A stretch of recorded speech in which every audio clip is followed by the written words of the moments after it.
And thanks everybody for joining us today. And as usual, I'm absolutely thrilled to have our guest today. So I'd like to introduce Jeev, Chugh, and Nikita Bhatt. My tagline for them is so much experience. And one of the things that I'm really looking forward to in our discussion is Jeev and Nikita both have a tremendous amount of experience with Scrum, with scaling frameworks, specifically the Scaled Agile framework, as well as experience and exposure to disciplined Agile. They've worked at the team level, the product line level, the enterprise transformation level, and they've got a tremendous amount of experience with how to move towards forming product teams. So with that, Jeev, if you want to, I'm going to get out of the screen share so our videos are a little bit bigger. And if you want to give just any additional background of your current experience, then Nikita, I'd ask you to do the same. Thanks, Josh. Firstly, thank you for having us. Quick introduction from myself. I'm currently a senior principal at the Agile transformation practice at Infosys. And Josh already mentioned, predominantly I focus around leading large-scale enterprise Agile transformations. Most recently, where Josh and I worked as well, was at Diageo. We led it was a pretty large enterprise discipline Agile transformation, and some of the big change initiatives we were focusing on was around this, pivoting from project to products, output to outcomes, enabling that left to right traceability. And, that is some of the key asks why more and more organizations are now looking to focus towards that product and feature-centric teams. So I think I'm looking forward to our discussion today, and I'm going to hand over to Nikita now. Thanks, Jeev. Thanks, Josh. Thanks, Josh, for having me today. A topic quite interested and quite passionate about, because from my experience, from what I come around over 12 years of experience around implementing and adapting not just Scrum, but all the other variety of mixture of other practices as well across all levels between organization. The prime thing which I've kind of experienced is teams are the core of everything, the change which happens, and that's the reason this topic is quite close, and I'm still passionate about kind of just how do we all start in this journey. From my background perspective, I am an Agile practitioner where I've worked with a variety of industry and sectors like financial services, media, telecoms, software houses, and also tried to kind of adapt Agile with design teams. Pretty hard, by the way, out there, UX and design. So I'm currently with Wipro Digital in the Agile transformation lead, and my main work is to help clients to succeed and co-create a lot of, not just from a team or product level, but also from a transformation level and a delivery with the clients. I do have experience, like I said, hands-on in coaching as well, with Scrum Masters to even product owners, and capability building is also quite key. Again, a topic close to forming product teams and how do we go along. So I'm quite looking forward to our conversation today. Fantastic. Yeah, and this has been just such a timely topic because there's been more and more interest in this, in the past, few years. And now that we're in the current situation with COVID and everything else, there's been some additional interest and questions around how to do this in the current state. So, bringing work to teams versus bringing teams to work is a big difference, right? The project focus, where we're going to fund some form of an initiative and then we're going to form a team. So we're bringing a team to that work for kind of a short period of time versus having a long-standing product team. And what I'd like to ask both of you is, so first off, let's just, for the audience, cover, in your experiences, what are some of the benefits of moving towards a product team type of formation? Sure. I can go first. So I think I'd like to touch first on the why aspect, why more and more organizations are kind of pivoting from that traditional project mindset to product mindset to more value stream driven mindset. And I think what we're seeing more and more from our clients as a perspective is they're starting to realize that the traditional ways of working are not really working out for them. Right. It's a very competitive landscape. It's a very competitive landscape. The priorities are consistently changing, are changing very rapidly. And as part of that, the client is client is finding that they really have to consistently evaluate where they are at a given point of time, and often re-strategize and reprioritize their responsibilities. So in a very traditional the project mindset, where you used to put together a business case for the entire end-to-end solution, and then actually do all the upfront planning, and then actually get that funding approved, and then work on the entire end-to-end solution, is really not really working on for them, because there's a lot of uncertainties up front. The clients themselves don't know what they want, and as part of that, the new ways of working, the product centric ways of working, helps to build that, to work in an iterative and incremental fashion. So you move away from that traditional structure of where you quickly ramp up the team, and then as the solution is complete, you disband them. So you work continuously on a strategic solution, iteratively and incrementally.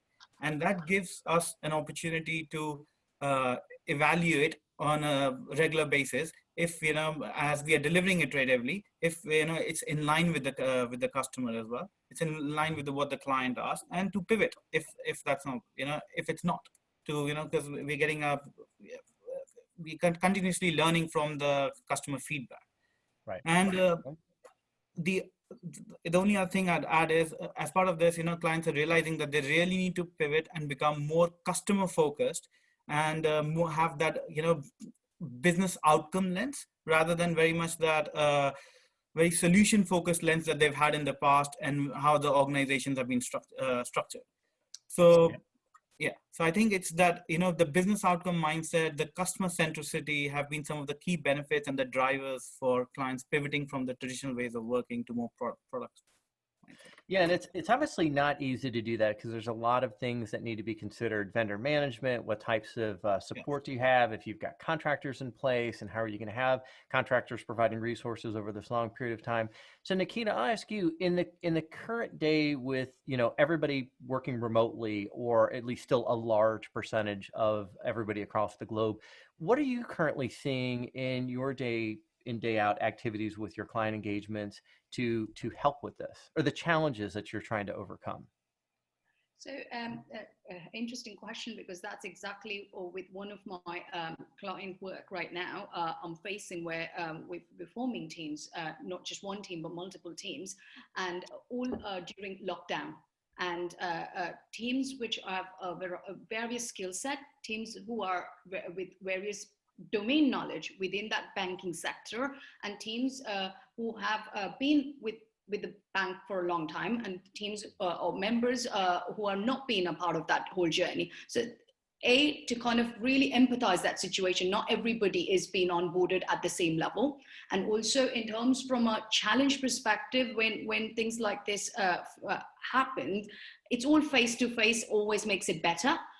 With a virtual setup, right from onboarding team members with the infrastructure like kit to really get them set up completely slows down, while the client is kind of really worried about obviously the cash burning. So, and the push is, why are we not delivering? So always what I've found with many companies are worried about building the product right versus building the right product, which is a different mindset. In terms of building the product right is all, I want to get my engineering team set up, I want to get my architecture design set up, and I want to make sure my test framework are set up. Yes, while that's important, but let's just pause and does the team understand the vision?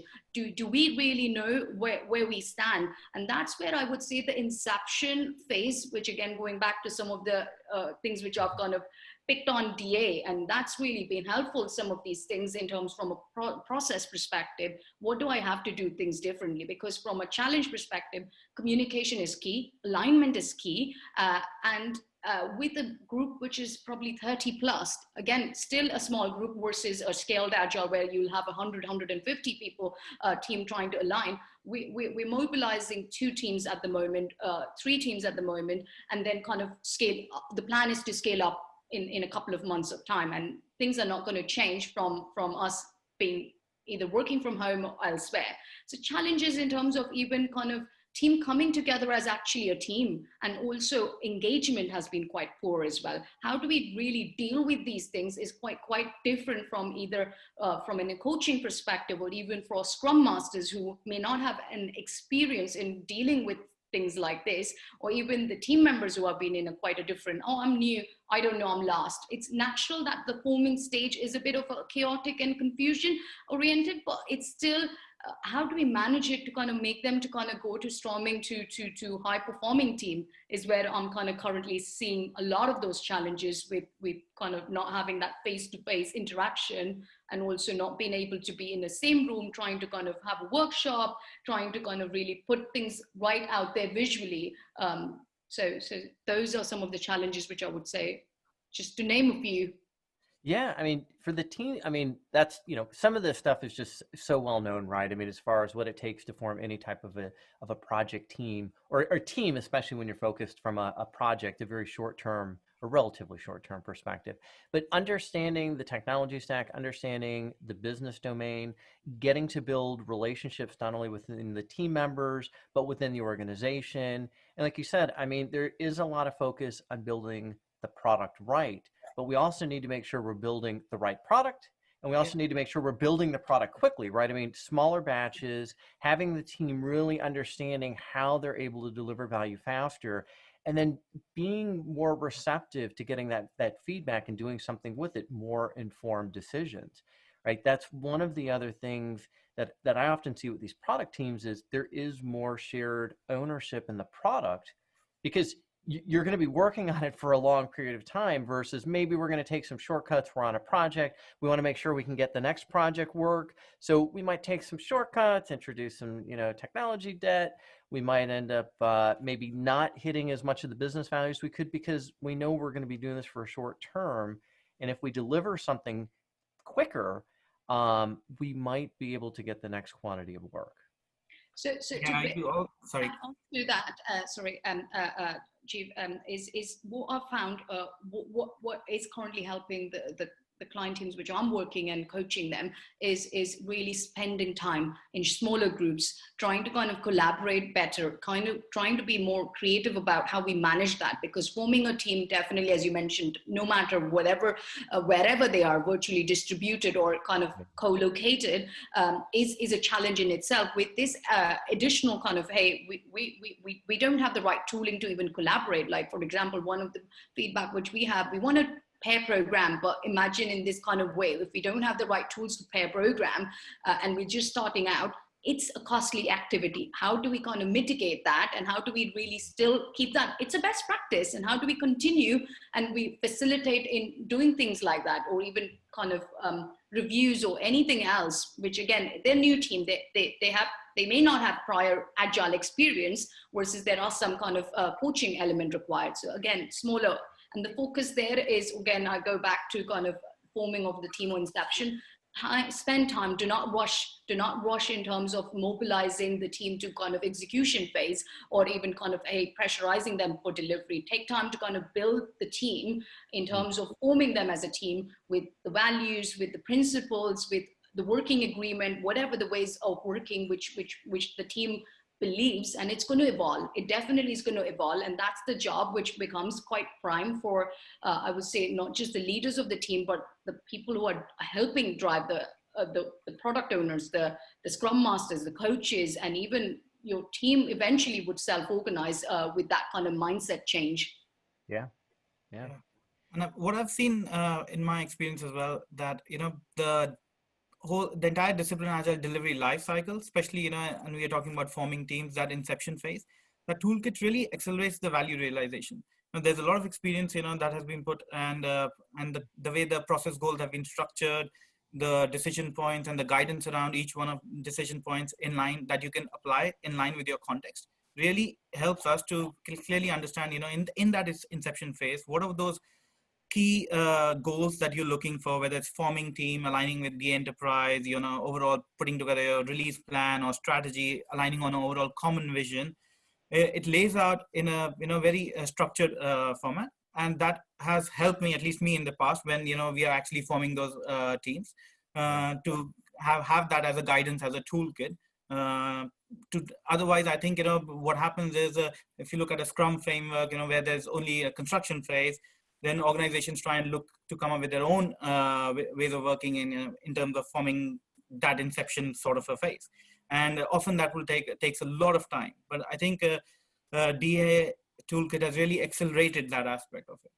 It has. One of the things that I really do like about the form team process goal is not only are there, there's good decision points in there and lots of options, but it opens the conversation to additional things in the form team space. And oftentimes I can lead a team, helping a team lead, right? Helping the team level agile coach to then start thinking about, well, what are some of these other things from a product team perspective or a long lasting team, and the skills, and how are we going to support them, and the investments going into mentoring and one-on-one mentoring, whole team coaching, those types of aspects as well. So it's very good from a making a decision standpoint, but there's so much more it also leads into.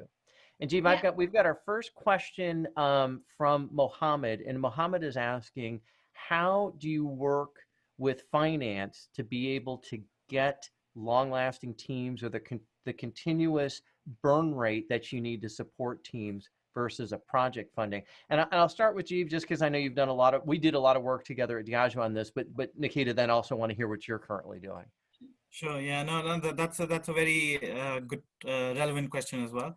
So I think you probably know, Sean. When we actually started pivoting from that project to product structure, we started looking at how, because the traditional funding mechanism was really conflicting with our ways of working, and so we started adopting concepts from lean budgeting, how we can pivot to a more lean business case, and by that I mean actually more outcome driven, and where we can have quarterly or some sort of regular inspection points instead of doing all upfront planning for the entire solution. And when you get the funding for a project, then your business case becomes like a dead meat. Here you want to have a more a live business case throughout the journey of your product. Right. But the bigger challenge we faced from some of our finance teams and finance partners was they felt that they're going to lose control over it, which I found it quite surprising, because I was like, actually you're going to gain a lot of control. In the past, you have signed off on large budgets, and then there's not enough business benefit tracking going on. So solution is delivered in a waterfall structured manner over the 2 years, and you spent a lot of money and you don't know whether it's going to add any value. Here we are trying about creating actually a framework where you're going to have regular inspection points. We'll be able to pivot our funding strategy if you're not seeing enough value, or if our priorities change. We can quickly again change our the funding strategy at a portfolio level or product level by having the right controls in place. So it's a lot about decentralizing that decision making, but to do that you have to create that framework of transparency and trust through the right tools and the reporting and the real-time dashboards to gain enough confidence from some of those finance partners as well. Yeah, two things I want to add in. For one, what Jeev is describing is no easy task. I mean, let's face it, that you're dealing with senior executives, especially when you're talking about finance and some of the other things that are all wrapped up into this. Just to make it clear, I mean, this is not an easy conversation to have and to get some traction on and to move forward with. You really need a bit of experience, or at least leveraging some other guidance to be able to do that. Jeev, the other thing you said I think is so important also with having this type of a funding model that supports a long-lasting team is you can change direction more quickly. And currently, that is so much more important as organizations have products that may or may not be purchased any longer, right? Purchasing patterns are changing, where people are spending their money, things that are important to them, and having the ability to really have a good agile way of working that enables that pivot very quickly and to test something out and then be able to move forward with it is probably no more important than it's ever been. And Nikita, anything you'd like to share with your current work?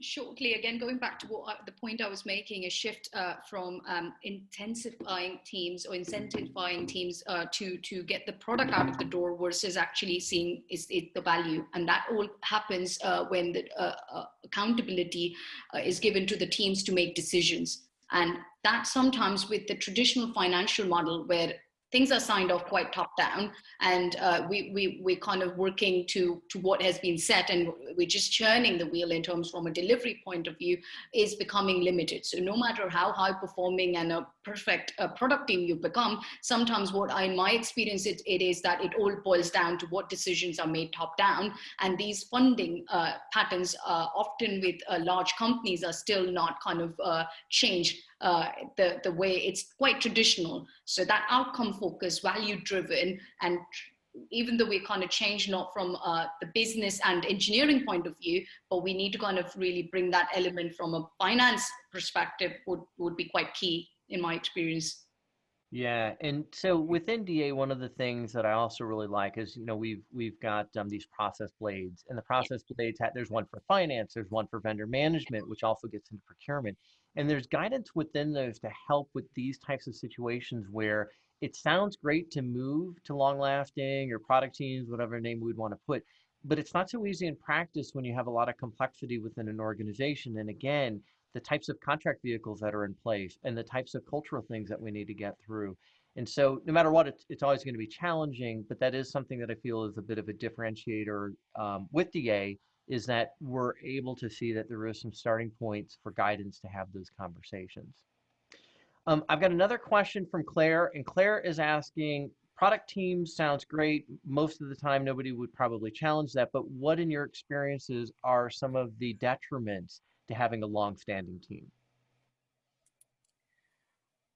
Well, in my experience, I would say, obviously the team members often can get, demotivated if they've been working on a same solution for a very long time. And then you need, to drive innovation, often you need new blood as well. But that typically happens as well, because with a long-standing team, you will have individuals, at some point in time leaving and moving on to different roles or different organizations, and new people joining those teams.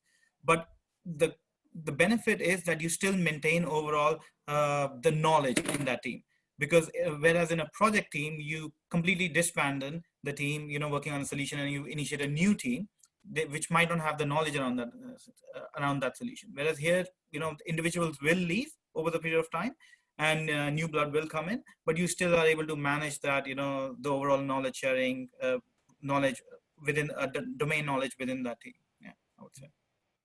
To add to this, I think one of the key things which is quite essential, and this is where it comes to a team coach or an organization's culture, is Jeev touched on this slightly, is innovation, right? Teams get comfortable. If they are performing well, they stable, my velocity is X, I am happy, I'm high performing team already, we're too comfortable with each other. I like to kind of really, so long lasting teams are great and there are amazing benefits, but we also kind of, it can become stale in terms of kind of trying to think about, hey, let's evolve, let's inspect and adapt. And that's a continuous process in a core essence of Agile. Whatever Agile practice you choose, we want to kind of keep challenging. And sometimes it's also with long-lasting team, if there is change coming in, it's like any change, it's difficult to adapt to that change, because they have been through that journey. Now there's such a comfortable path in terms of process, working with each other in terms of delivering and also being recognized, that it often becomes a bit kind of the team dynamics. It's healthy,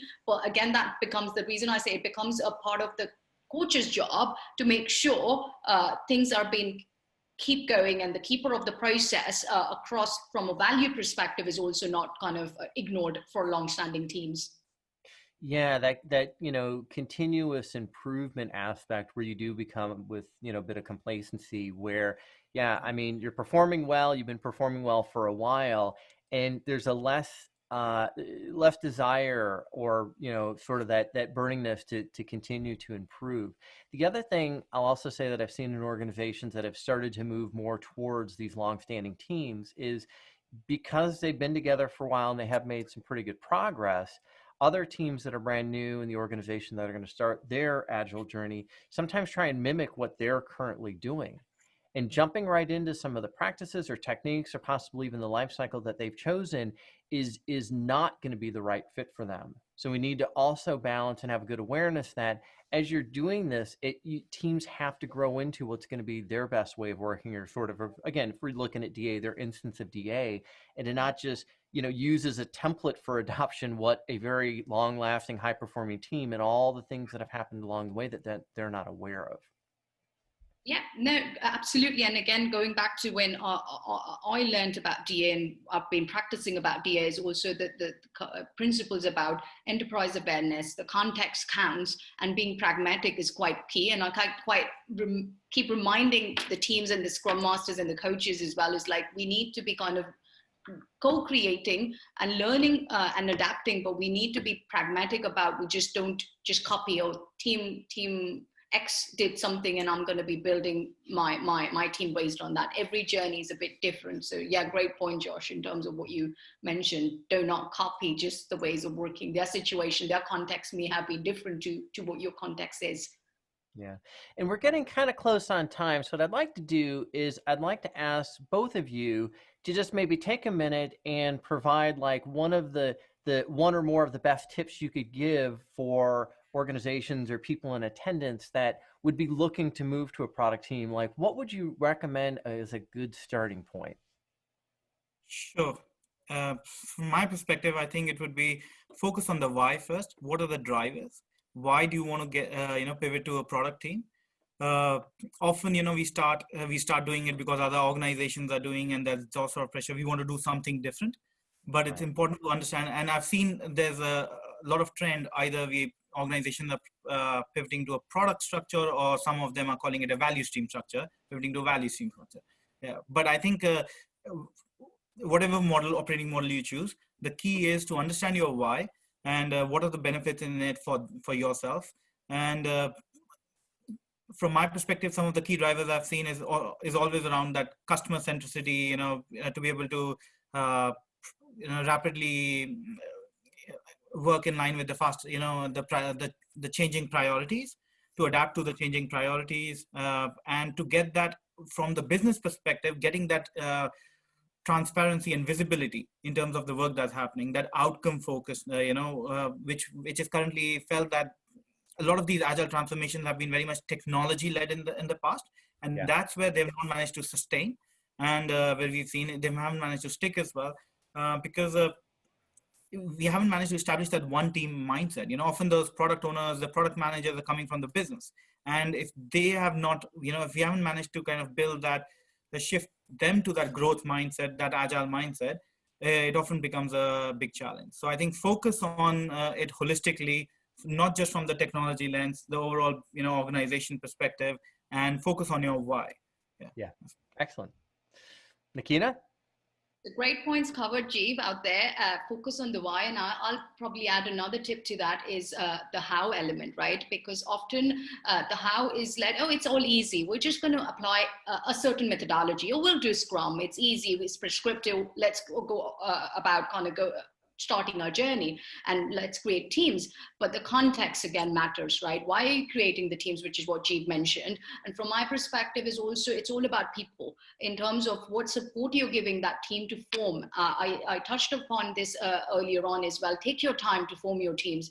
Make sure the teams and the capabilities, the skill set, and also the dynamics you're trying to build, the culture you're trying to build, to kind of build on a product team, which obviously is the why would give you why you're building that product team, but how you're doing that journey and how you're building that team take time to get that correct. Build your ways of working. Do not copy, as again we've mentioned, do not just copy or just use a model, whether it's a Spotify model or a scaling model, or I want to do something else. Take time to kind of evolve, because your team members will know a lot of things which they want to do and work together. So for me, it's the how element. Home teams, your people know the best in terms of how they want to deliver work. You just kind of are a medium and a vehicle to kind of get them aligned and give them a safe environment to kind of make some decisions and fail. Failure is okay, but you learn from that failure as well. So again, that how element, how are we doing? Test and learn, and eventually we'll get there. Yeah. Excellent. Yeah. The why and the how. So I am going to do a quick share of my screen so we can just take a look at what we've got coming. So our next session is going to be the Ask Me Anything DA, and we will have not only Nikita and Jeev back, but we're also going to have Ante, and we're going to have Giles as well. So we'll all come together. The content in next week's webinar is going to be completely in the control of everybody who's in attendance. Come ask us any questions on the topics that we've had over the past 3 weeks. And considering the level of experience of everybody that'll be in attendance from a panelist perspective, I would say come and ask us just about any question with respect to Agile, Lean, at the team level all the way through the transformation level. Nikita and Jeev, thanks again for taking your time to share your knowledge with everyone. Thanks And for I'll having thank, us. yeah, and I'll thank everybody in attendance for being with us here today. Thanks. It was a great conversation. Thank you, Josh, for having us. Absolutely. Thanks, everyone, and we'll see you next week. Thank you. Cheers.